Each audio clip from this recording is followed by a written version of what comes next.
Bienvenidos a Dossier del Crimen, donde investigamos los crímenes más impactantes, oscuros y perturbadores de la historia.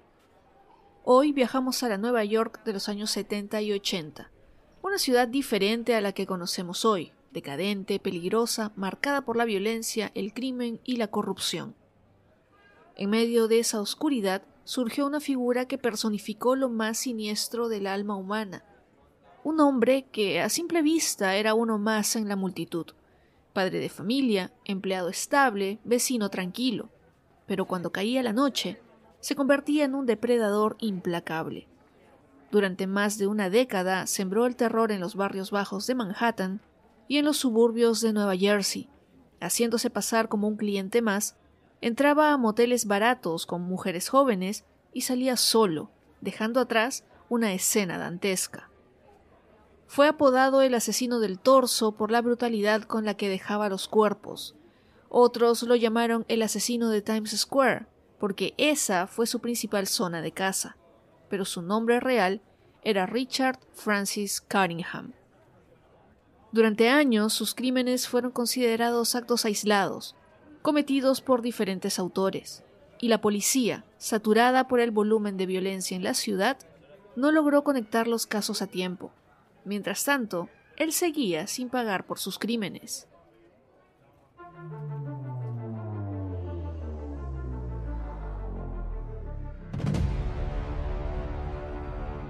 En este episodio conoceremos a sus víctimas, exploraremos su método, entenderemos cómo logró evadir a la justicia durante tanto tiempo y cómo finalmente fue capturado.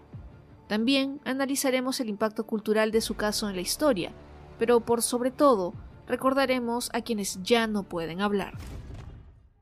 Porque detrás de cada crimen hay una vida que se apagó, y en Dossier del Crimen nos encargamos de que esas vidas no sean olvidadas.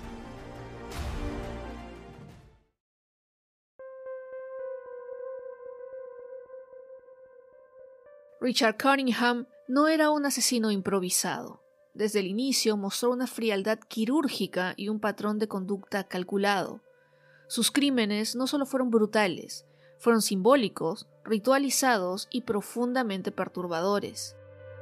Su zona principal de caza era Times Square, que en los años 70, a diferencia del lugar turístico que es ahora, era una zona plagada de sex shops, prostitutas, traficantes, vagabundos y turistas ingenuos.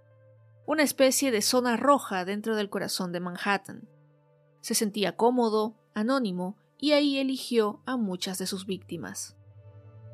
Cunningham abordaba principalmente a trabajadoras sexuales o mujeres jóvenes que frecuentaban bares y clubes nocturnos. Solía ganarse su confianza con una apariencia tranquila y modales educados. Muchas veces fingía ser cliente y les proponía pasar la noche en algún motel, y ahí, tras cerrar la puerta, todo cambiaba. En esas habitaciones, Cunningham desataba su lado más oscuro. Atacaba con violencia, torturaba y en varios casos asesinaba con métodos que buscaban causar el mayor daño posible, no solo físicamente, sino también simbólicamente. En varios crímenes decapitó a sus víctimas o amputó partes del cuerpo, dejándolas irreconocibles.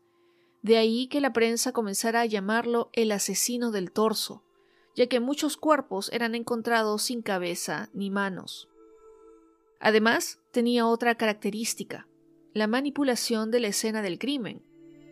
En algunos casos, prendía fuego a la habitación para destruir pruebas. En otros, limpiaba meticulosamente o se llevaba objetos personales de las víctimas como trofeos. Guardaba joyas, zapatos, documentos, mostrando una compulsión que es típica en ciertos perfiles psicopáticos. Iba a distintos hoteles, tanto en Manhattan como en Nueva Jersey, lo cual dificultaba la conexión entre los casos.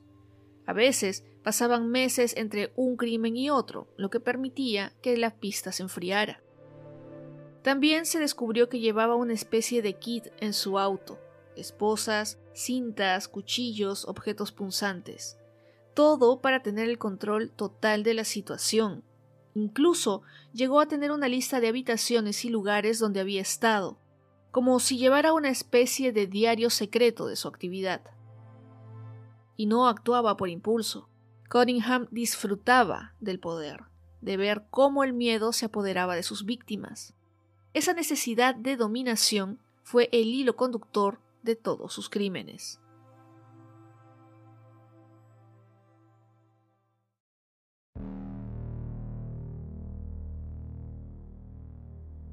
Detrás de cada crimen hay un nombre, una historia y una vida. Richard Cunningham ha sido vinculado formalmente a 18 asesinatos, pero se sospecha que fueron muchos más. Él mismo ha confesado que sus víctimas podrían superar las 80 mujeres. A continuación, conoceremos algunos de los casos más relevantes y trágicos. Mary Ann Carr tenía solo 24 años cuando fue encontrada muerta en Nueva Jersey en 1967. Su caso se mantuvo sin resolver durante décadas. Fue uno de los primeros crímenes cometidos por este sujeto, aunque la conexión no se descubrió hasta su confesión en años recientes. Nancy Schiava Vogel era esposa y madre. Fue hallada sin vida dentro de su vehículo, estrangulada el mismo año que Mary Ann Carr. El caso fue cerrado hasta que Cunningham, décadas después, reveló que ella fue una de sus primeras víctimas. Su muerte fue tan inesperada como cruel. Mary Ann Pryor y Lorraine Mary Kelly eran dos adolescentes de Nueva Jersey que desaparecieron después de ir de compras en 1974. Días después, sus cuerpos fueron hallados en un bosque, maniatados y visiblemente golpeados. Cunningham confesó esos crímenes en 2022, aportando detalles precisos que solo el asesino podía conocer. Valerie Ann Street tenía apenas 18 años cuando fue encontrada sin vida también en 1967. Su caso estuvo sin resolución durante más de 50 años. Solo en 2021, mediante un examen de ADN y la confesión directa del asesino, se pudo cerrar oficialmente. El caso de Leslie Odell marca un antes y un después en esta historia. Ella tenía 18 años y trabajaba ocasionalmente como acompañante. Aceptó la oferta de Cunningham para pasar la noche en un motel en 1980. Pero cuando intentó escapar, él la golpeó brutalmente. Por suerte, sus gritos alertaron a los empleados del lugar, quienes llamaron a la policía. Leslie fue rescatada y su testimonio permitió el arresto inmediato de este sujeto. Jacqueline Harp, Diane Cusick e Irene Blas fueron adolescentes de Nueva Jersey que fueron asesinadas con patrones similares entre 1968 y 1969. Años después, Cunningham reconoció haber acabado con sus vidas. Sus casos, archivados durante décadas, fueron reabiertos con nuevas técnicas forenses y finalmente resueltos. Lamentablemente, algunas víctimas nunca fueron identificadas. En al menos 3 casos, los cuerpos estaban tan desfigurados que no fue posible conocer sus nombres. Cunningham mutiló para borrar identidades. Pero en este podcast, insistimos, cada una de esas mujeres tuvo un pasado, sueños, seres queridos. No solo eran números y estadísticas. Cunningham también intentó asesinar a otras mujeres que lograron escapar, y sus testimonios fueron clave para la investigación, y muchas de ellas lamentablemente quedaron con traumas severos por el resto de sus vidas.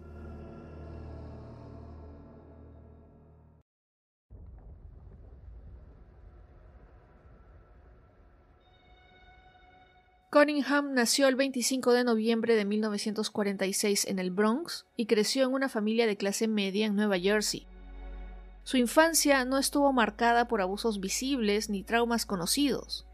Aparentemente era un joven normal, introvertido pero funcional. Desde muy joven desarrolló una fascinación por el bondage, el control y el dolor ajeno, pero lo mantenía oculto y aprendió a disociar. Podía ir a trabajar como si nada, mientras por las noches acechaba a sus víctimas. Se casó en 1970, tuvo 3 hijos y mantuvo su doble vida durante años. Su esposa sospechaba de sus ausencias, pero nunca imaginó lo que realmente ocurría. Cunningham incluso fingía trabajar horas extra o viajes laborales para justificar sus escapadas nocturnas.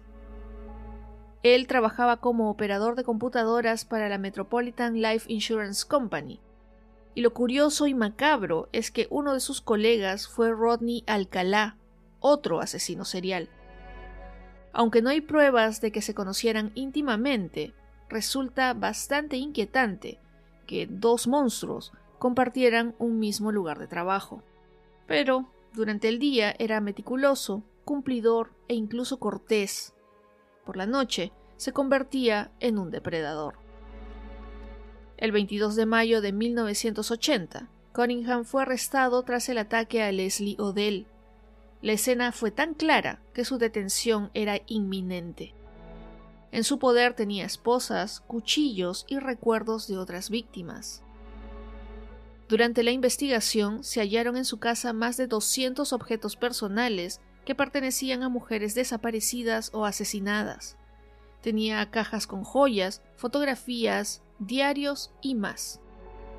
Fue juzgado por separado en Nueva York y Nueva Jersey y se le condenó por múltiples homicidios, recibiendo varias cadenas perpetuas. Actualmente está recluido en la prisión Southwoods.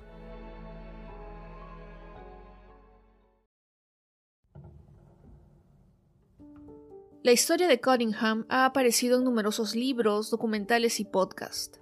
En 2021, Netflix lanzó la serie documental Escena del crimen, el asesino de Times Square, dirigida por Joe Berlinger, quien también produjo Conversaciones con asesinos.